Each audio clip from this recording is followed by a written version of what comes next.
Good morning, everyone. My name is Paul Toyne, and I am the practice leader on sustainability for Grimshaw.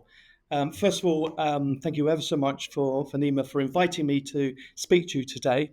So, just a little bit about the world that I occupy. I work for Grimshaw, and I'm not sure if my slides are moving. They are, but a bit slow. Okay, fair enough. So Grimshaw is a global architectural and urban design practice. We've got studios around the world, and we work specifically in a number of key sectors like aviation, buildings, and here's some of our examples. And when we start to think about the circular economy and regenerative design, thinking about the Eden project down in Cornwall, if some of you visited that, so how you can transform a redundant clay pit into something which is a world-class facility for education is one of our standout projects, if you like. So we work across all scales and all sectors in the UK. And what I'm intending to do in today's presentation is to just look at the current problem around the unsustainable consumption of materials and what the impacts there are through following a linear resource strategy. In the middle, I'd like to then go into solutions, particularly from the architecture and design community, and how we can deploy circular and regenerative design. And then to conclude, I want to look at the role of information management, particularly data and digital tools that can accelerate the uptake of the circular economy. So let's start with the problem. I've got a sense that a lot of you will know what the problem is. And it really is the issue that we've got, the extraction of the Earth's natural resources. And in the last 5 decades, they've actually tripled. And that's related to a massive buildup of infrastructure in many parts of the world and the high levels of material consumption, especially in the rising affluent middle to high income countries. So it's staggering to think that growth in resource use since the 1970s has gone from 30 billion tonnes to 106 billion. Put that into another perspective, we're talking about going from 23 kilograms of materials used on average per person per day to 39. So, what are those key materials that we are using?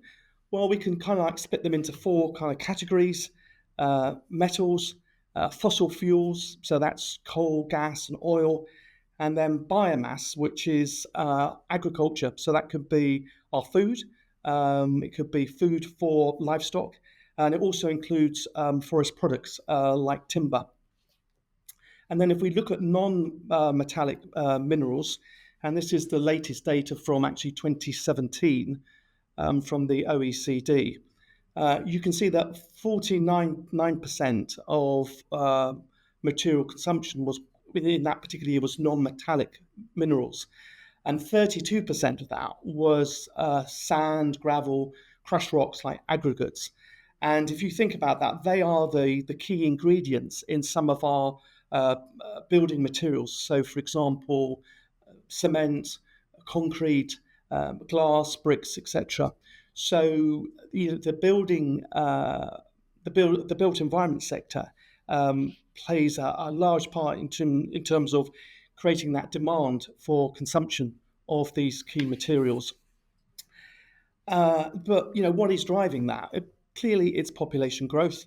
So again, going back to the 1970s, we've had a population growth that was just over 3 million back then, and we're now around 8 billion people. And so it's projected that by 2050, our global population will have added another 1.8 billion people.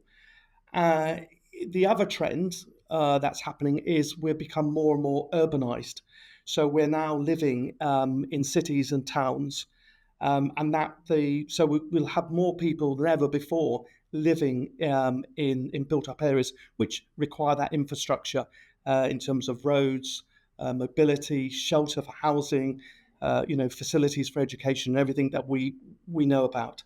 So by 2050, an extra 2.5 billion people will be living in the urban areas.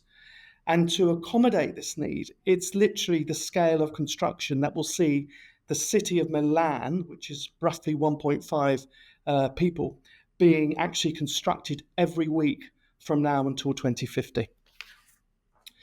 And what are the impacts of us and our consumption? Well, we talked about the need, the coal, gas, and oil, that's fossil fuels. And so when we burn them, we create CO2 and other greenhouse gas emissions. So we're having an impact on climate change. In the EU alone, the built environment sector accounts for 36% of carbon emissions, 40% of material use, and 50% of landfill waste. Other impacts are not just climate change, but the biodiversity crisis that we find ourselves in. So our planet at the moment is going through a global extinction phase, unprecedented, and the biggest driver for this biodiversity loss is habitat, and our land use is changing, not just on the land but also on the sea. So that's the conversion of land coverage, such as forests and wetlands and other natural habitats, for that natural resource extraction, for agriculture, and for urban areas.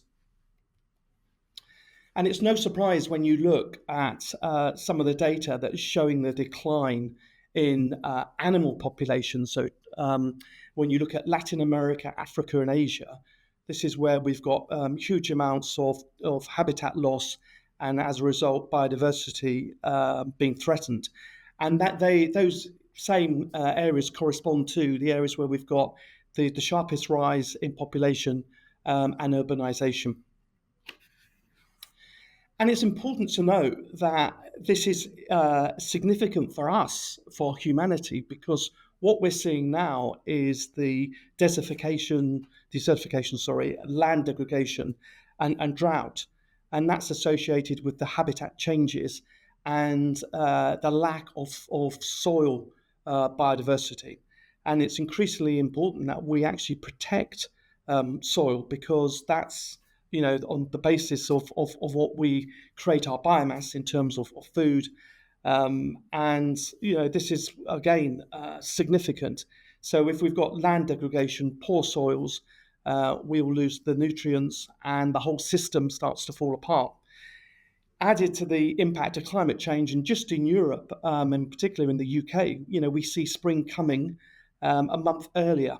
And what's the implication of that? Well, some of our flowers are coming out before our pollinators. And that, pollination and the insects that provide that pollination is absolutely vital for our global food production, and as a result, our own security. So there's a number of factors at play that tell us that the unsustainable use of resources can't go on. We need to do something about it. And if you want to just have a quick look at the planetary boundaries, so this is the work coming from the Stockholm Resilience Institute, really powerful stuff. And if we fast forward to 2023 and just zoom in on that, and we can see that 6 of the planetary boundaries of the 9, 6 of the 9 are overshooting now. And that includes areas like novel entities. And I haven't gone into this particular area in this presentation, but that's things like plastic waste and biomass that we create that has pollution and impacts, again, on our natural systems.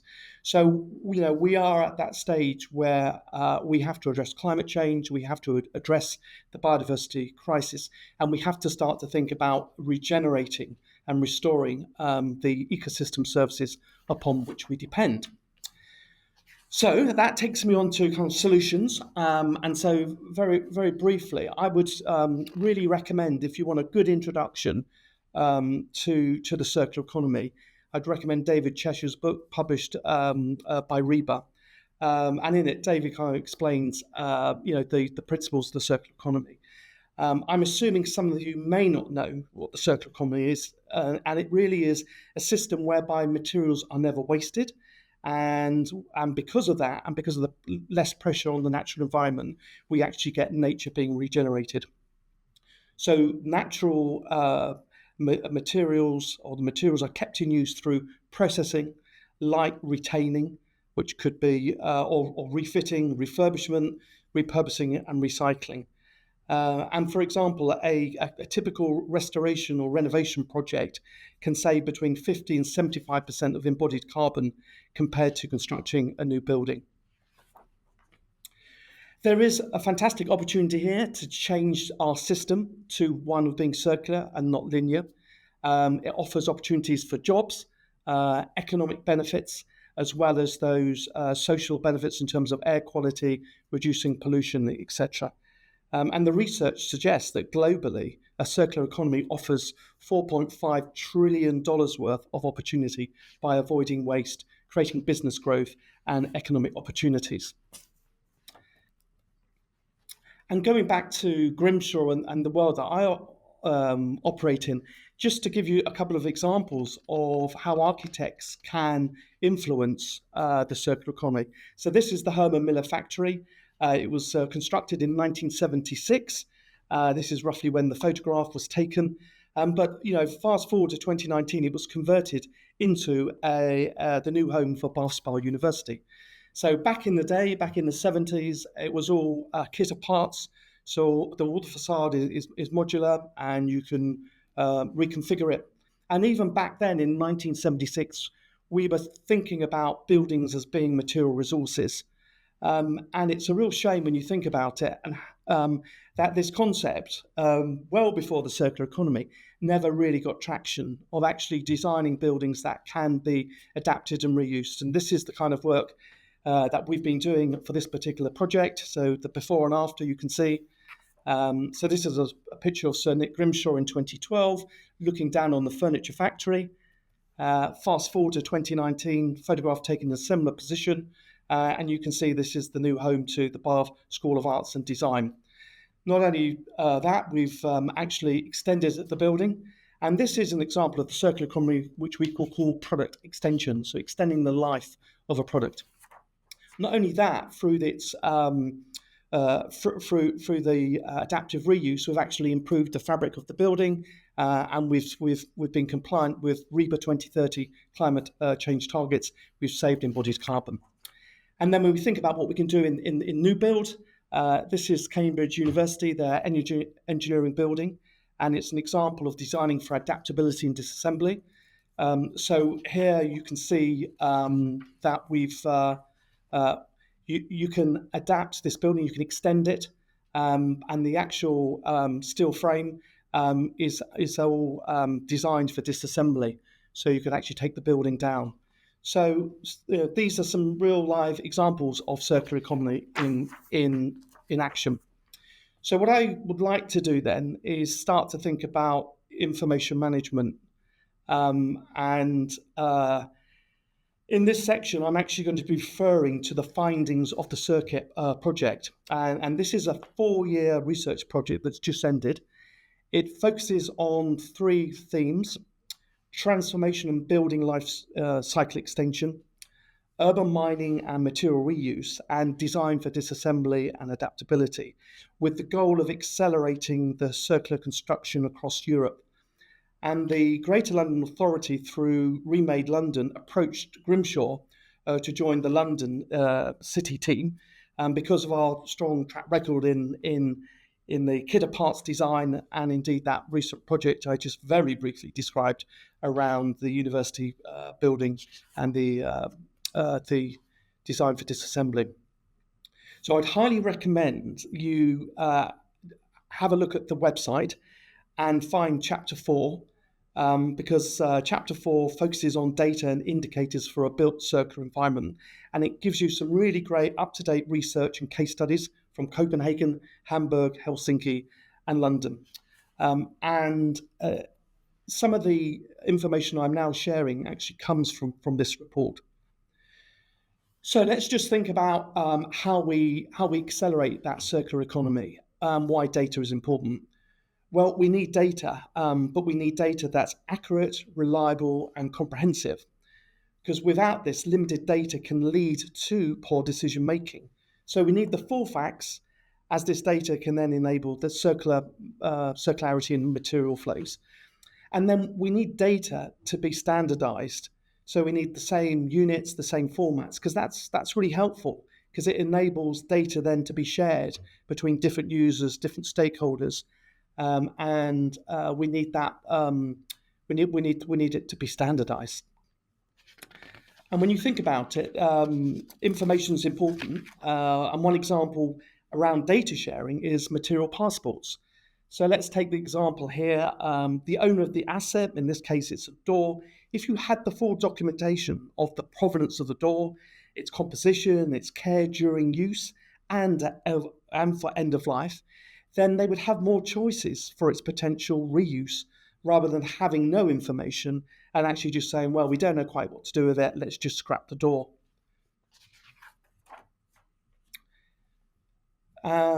Another solution around information management and data is to understand the challenges we have where we already have data, and actually getting access to data and making sure that it's open source is important.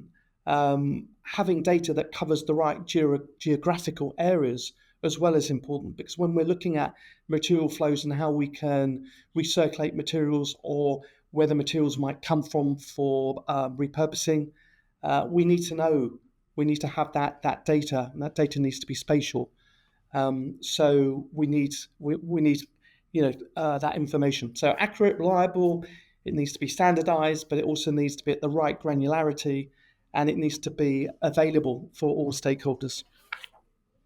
And then some other examples of data requirements, and this isn't exhaustive by any means, but understanding the inflows of materials or products to the building stock and infrastructure stock, such as data on what installations are coming in or the bill of sales, so what materials are actually being sold, what are the quantities, what are the frequencies, and having some data around our current building stock and infrastructure.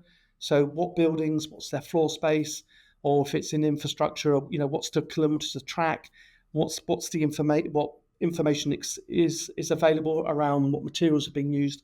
So the list is pretty comprehensive here in terms of what we need.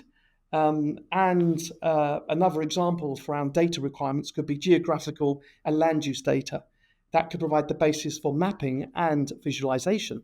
So here's an example showing what we can do if data exists. This is a visualization of retrievable metals in buildings in Amsterdam. And then into the world of BIM. I mean, BIM models will be essential in the circular economy because they will allow the storage and sharing of data useful for circular decision making between relevant stakeholders. Additionally, given appropriate data on the impacts of a product, design, or logistical methods, BIM models can also be used to model the whole life impacts that different project approaches through the integration of lifecycle costing and lifecycle assessments and social impact assessments could then reveal. And there is already software platforms available now that are starting to establish such an approach and give support to decision makers. Other solutions is the integration of data into databases. And so creating a database of services and facilities assisting the circular economy of the built environment would be extremely helpful. In this example on the right-hand side, I'm showing you the London Waste Map. It's an underlying database, but it's expandable to include all services and facilities to make use of the circular economy with live and regularly updated information, which is integrated into management systems of the stakeholder groups. We can also create live databases of material stocks and flows, so city-level databases, so that we can understand with real-time data how materials flow within a city. And we should also be thinking about creating a live building stock database. So this is about what current building stock we have in a city, what type of residential, what kind of grade, when it was constructed, what materials it was constructed with. And that gives us an understanding of what potential materials might come into circularity after the design life of the building. So trying to keep to time, I know I've given you a lot of information, but in kind of like drawing some conclusions, I think if we really want to restore planet Earth, and if you remember those first slides, I talked about the impact of the unsustainable consumption of materials and how the built environment is driving that. We need to move into the regenerative design of our cities. And to do that, it requires systems thinking. We've only really kind of touched a little bit on circularity, but systems thinking as we redesign our cities and their governance and look at ways we can maximize those co-benefits, and the information management will be key. So we do have some challenges, and I hope all of you can be thinking about how you in your professional lives can help support a circular economy. So how do we extend the lives of buildings through transformation and refurbishment? So getting buildings of the right quality to last longer. How do we increase the reuse and recycling of building materials? So that's urban mining and making a secondary materials market whereby people can understand where they can go and buy and we can reuse products.